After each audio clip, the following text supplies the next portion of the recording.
Hello नमस्कार जय हिंद दोस्तों, स्वागत है आपका टीजीटी पीजीटी पाठशाला में। यह वीडियो दोस्तों UP PSC LT grade GIC lecturer RO ARO BEO और यूपी पीसीएस की मुख्य परीक्षा के लिए बहुत ही महत्वपूर्ण है दोस्तों। आज से हम भारतीय राजनीतिक विचारक शुरू कर रहे हैं। पहला क्वेश्चन है मनु से संबंधित। इससे पहले दोस्तों हमने पाश्चात्य राजनीतिक विचारकों का क्वेश्चन कराया है, उनकी वीडियो हमारे चैनल के प्लेलिस्ट में है, आप वहां से जाकर देख सकते हैं।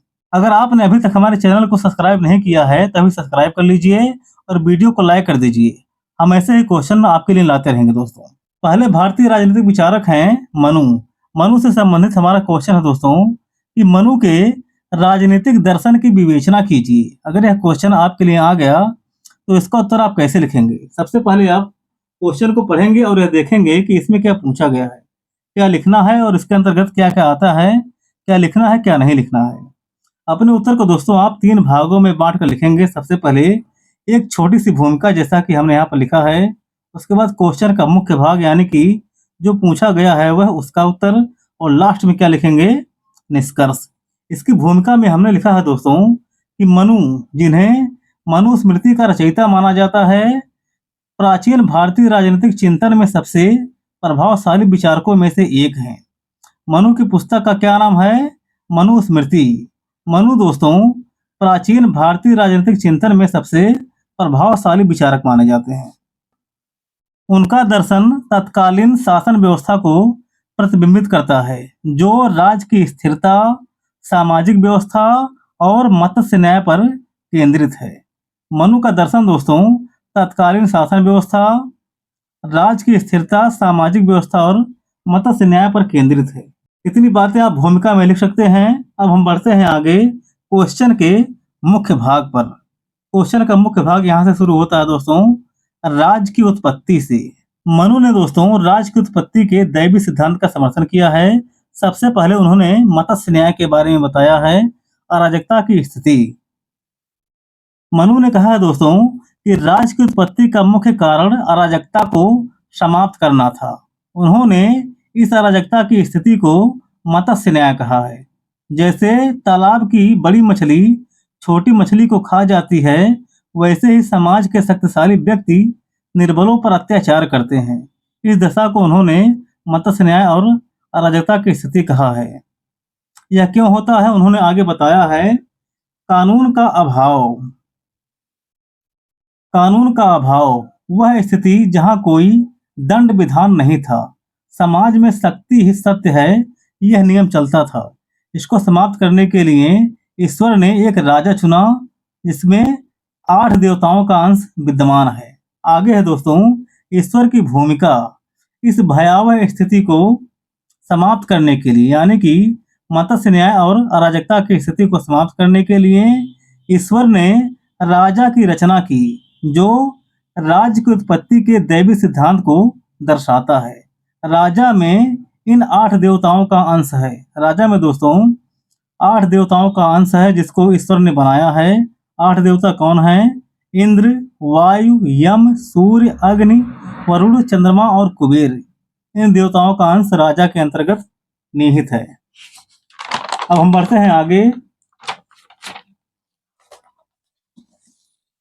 आगे है दोस्तों सप्तांग सिद्धांत। मनु ने सप्तांग सिद्धांत बताया है जो राज्य की स्थिरता के लिए बहुत जरूरी है। मनु ने दोस्तों राज्य को 7 अंगों से युक्त माना है, जो राज्य की स्थिरता के लिए आवश्यक है। राज्य के सप्तांग यानी कि 7 अंग कौन कौन से हैं? पहला है स्वामी यानी कि राजा, दूसरा है अमात्य यानी कि मंत्री, तीसरा है पुर यानी कि दुर्ग, चौथा है राष्ट्र यानी कि राज्य जनपद, पांचवा है कोष यानी कि धन, छठा है दंड यानी कि सेना, और सातवां है मित्र यानी कि राजा के मित्र राज्य, पड़ोसी राज्य जो मित्रों व्यवहार करते हों। यह राज्य की स्थिरता के लिए बहुत जरूरी है, तो आप इसको इस तरह से लिख सकते हैं। अगला है दोस्तों राजधर्म और राजा के गुण। मनु ने कहा दोस्तों कि राजा का कर्तव्य प्रजा का योगक्षेम करना है, प्रजा का कल्याण करना है दोस्तों। राजा जितेंद्रिय, धर्मपरायण, न्यायप्रिय, एवं दंड का समुचित प्रयोग करने वाला होना चाहिए, साहसी होना चाहिए, निर्बल नहीं होना चाहिए। जिसके अंदर ये सब गुण हैं और जो प्रजा के योगक्षेम के लिए काम करता है, वही राजा का गुण है और वही राजधर्म है। फिर अगला है दोस्तों दंड नीति। मनु ने दोस्तों दंड को राज्य का आधार माना है। यहाँ पर दंड का मतलब सजा होता है। दंड ना अधिक कठोर ना अधिक मृदु, बल्कि अपराध के अनुसार होना चाहिए। दंड जो है अपराध के अनुसार व्यक्ति को दिया जाना चाहिए। अगला है दंड का उद्देश्य अनुशासन बनाए रखना तथा अधर्म का विनाश करना होना चाहिए। तो यह है मनु के अनुसार दंड नीति। फिर आगे है दोस्तों सामाजिक व्यवस्था। मनु ने दोस्तों अपनी पुस्तक मनुस्मृति में वर्ण व्यवस्था की स्थापना करी है, चातुर्वर्ण की स्थापना। मनु ने वर्ण व्यवस्था में ब्राह्मण, क्षत्रिय, वैश्य और शूद्र को रखा है, जो समाज की स्थिरता के लिए आवश्यक है। प्रत्येक वर्ण के नियत कर्तव्य हैं और राजा का कार्य यह सुनिश्चित करना है कि सभी अपने स्वधर्म का पालन करें। मनु ने वर्ण व्यवस्था में ब्राह्मण, क्षत्रिय, वैश्य और शूद्र को रखा है, जो समाज की स्थिरता के लिए आवश्यक है।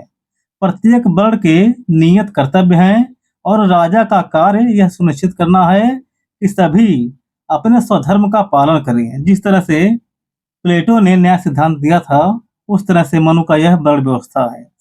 सभी को अपने अपने वर्ण का निर्धारित काम करना चाहिए, तभी समाज में न्याय की स्थापना होगी, ऐसा मानना है मनु का। अब हम बढ़ते हैं दोस्तों निष्कर्ष पर।